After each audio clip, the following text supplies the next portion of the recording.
I'm Jenny Morris from Food24 and I'm going to show you how to cook the perfect steak. Now there's a lot of controversy about when do you put the salt on the steak? Okay, well, I like to cook my salt on the meat like they do in Brazil. They normally make a very salty brown and they paint it on the meat as they go.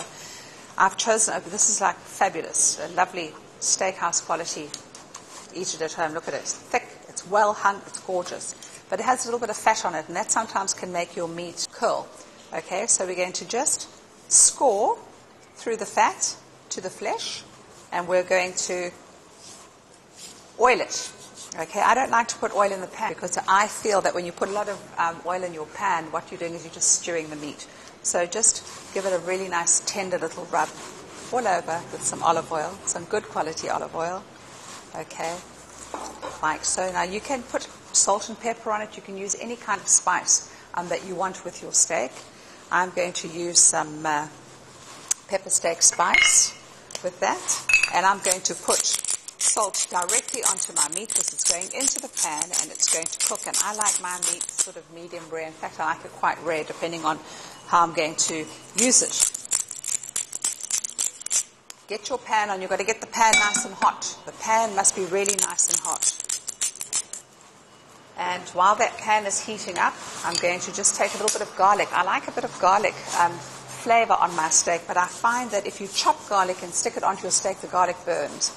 So just give it a nice little rub all over with some garlic.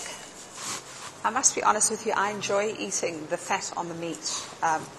Too much fat is not very healthy for you, but I would say that that is well trimmed. That's not a lot of fat, and I like a bit of fat on the meat because it gives the meat flavor. So we're going to just get that nice and crisp for a couple of minutes. And the important thing when you are cooking any kind of meat, whether it's a chicken or a piece of steak or whether it's a leg of beautiful lamb, is you've got to rest your meat, okay? So you're putting your meat, which is a muscle, into a very, very hot pan.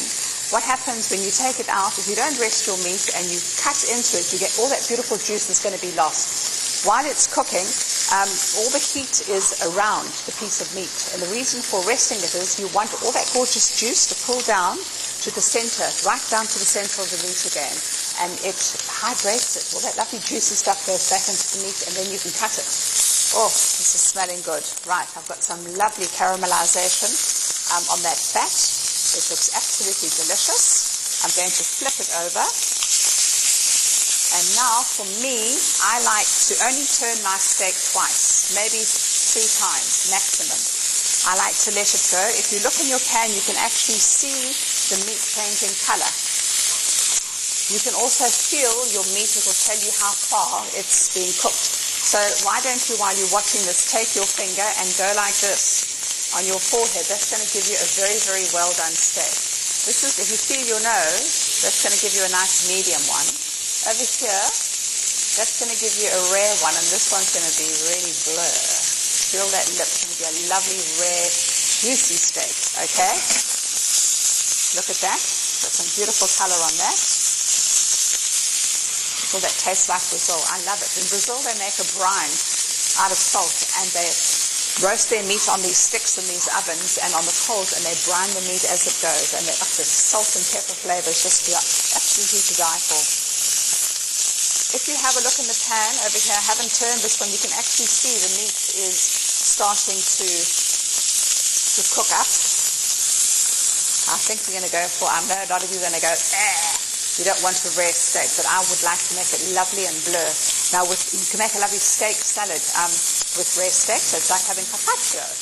But you can just do it on a big platter, and you can put lots and lots of shavings of Parmesan cheese, olive oil, some black pepper, gorgeous fresh rocket, and there we go. I say that says eat me. Time for a little rest.